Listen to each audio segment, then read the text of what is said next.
And we're back. In the last video, I talked about trying to develop my own loads that I can just do at home because the cost of quality ammunition is just stupid. Been working with this MEC Steelmaster press, really enjoying it. It's been a great press. Currently, the way this is set up is I'm loading 3-inch. I never shoot 3.5. I'm just not a 3.5-inch fan. But 3-inch is great for me. I've got number 4 zinc-plated steel in here. There's some blue dot in there. I've got some of these LBC 50 wads. These wads, they don't come pre-slit. So you do have to split these yourself, which is no big deal. Found a guy on eBay selling these here. They've got, you can split, they got 1 blade, 2 blades, and 3 blades. So you can split these any way you want, and you can control the depth however far you want to go down. They're pretty cool, so you can find these. They're all over eBay. And I keep hearing a lot about, you know, Muller Chokes, Muller Chokes, Muller Chokes. So I've been watching Tyson at MBM on YouTube, and he's had Jimmy Muller on quite a few times, and they're always talking about Muller Chokes. And I've got 3 of the chokes. I got the decoy, the passing, and I just got the UFO the other day. So I put them to the test today. So I loaded up this round, again, the LBC 50 3-inch Cheddite hulls, Cheddite primer, number 6 zinc-plated shot, and a steel shot, and some steel powder, Alliance steel powder.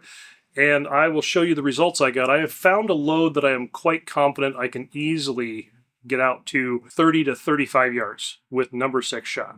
So let's take a look. This was shot at 30 yards with now 30 yards with the decoy choke. The Muller decoy choke is what I shot this with. And I'm going to be testing some other chokes out in the very near future too, and I'll show the results of those. I've got Carlson, I've got some Rhinos, I've got Pattern Master. We'll run through a bunch of different chokes just to see what it looks like on paper, just to kind of give you guys a comparison. Keith over at Salt Creek Custom Ammunition shared this load with me. Keith, thank you. This is a fantastic pattern. I'll give you guys a quick close-up on this while we're talking. And like Keith said, it's like a whole bunch of angry bees. Yeah, you're right. It is. There's a lot of pellets in there, man. A whole bunch. So now, this is good to that 30 to, 35 yards. This would be a fantastic pattern. Now, number 6 shot is getting a little small. I'm pretty confident at 30 yards, maybe out to 35, could be only because the amount of pellets that hit that duck are a good lethal shot. Another thing to keep in mind, I've been shooting these things forever, and they're cool, they're fun to shoot, but they're not realistic. This is not the size of a duck. It's like a pigeon, maybe a collared dove, maybe a teal. So something you guys can try if you want, and that is to, the next time you shoot a duck, or several ducks, I've got a stack of these. This happened to be a very small hand widgeon. This is a mallard drake. Most of the ducks we shoot are mallards. Hens and drakes. So what I did is I shot a duck, and I put it on this piece of cardboard, and I traced it out. I just pushed my Sharpie up against the body of it, and I just went all around it. And that is the size of a mallard duck. And this isn't big, it's not small, it's just average. Now take this. Now you could draw this before you shoot the paper on your paper, or you can just take your cardboard, shoot the paper, and then hold it up there and go, wow, no matter where I hold this duck, that's a very dead duck. You're hitting this duck with a significant amount of pellets. Number 6 shot, I'm going to put it to the test this year. I know Jimmy Muller has talked a lot about, give me that 1,1300 foot per second number 6 shot, in that 20 to 30 yard range, and you'll kill any duck you shoot at. We'll put it to the test, but yeah, that looks quite reasonable. I can't see why you wouldn't. But I'm also loading up number 4s, and I've actually got a whole bunch of papers over here with that I've shot, just a bunch of them. So we'll show those in some future videos. So let's see what the passing and the UFO look like. So this is the passing choke with the same load. I shot this one at 40 yards. A lot of people talk about, I need X amount of pellets on a 30-inch circle, and that's fine. Nothing wrong with that.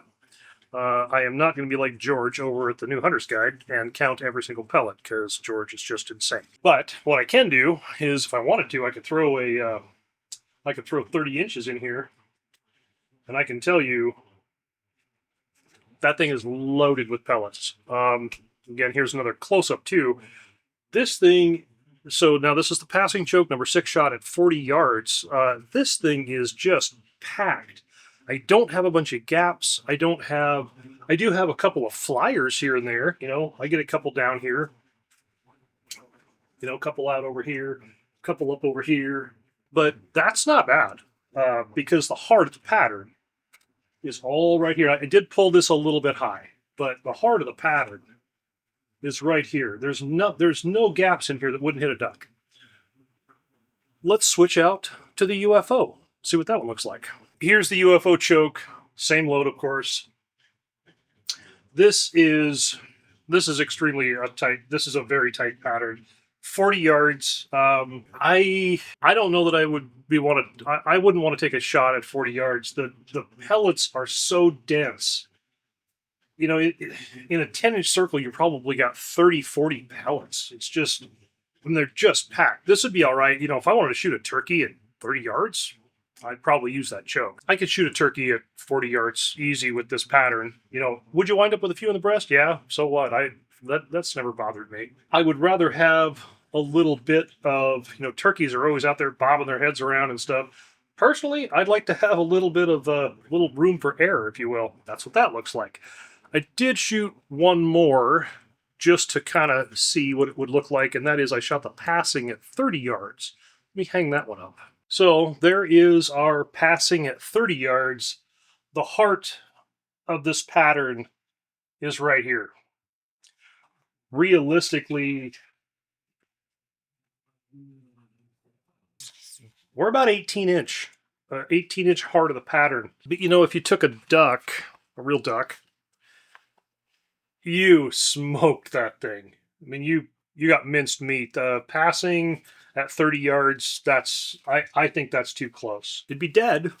It'd definitely be dead. I think you're going to ruin a lot of meat, and I don't like to do that. So, however, I mean, you could, you know, I've been out there before, and you boom, boom, you get 1, 2, and then but that flock is still coming, and they're right in your face, and it's not like you can stop and change the choke out real quick, and you know, so could you? Yeah, I would probably I try to lead those birds a little bit more to try to get the edge of a pattern to hit their head. Try really hard not to destroy the bodies. I have, unfortunately. I think anybody who's spent any time in the field duck hunting has probably done exactly that, where you just, you know, ruin some meat. So over on Rumble, I'm working on a video right now to work up some of these loads for you on video, and they're one of the first ones I did was actually published in Precision Reloading. You can download it. It's just a free download. I just put it in my load data book, and I'm quite confident that we will take some birds with this particular load. So I guess I should get back to working on the video to show you how I made the load. So I'm going to get to that, and you will find that over on Rumble very soon. Catch you guys later.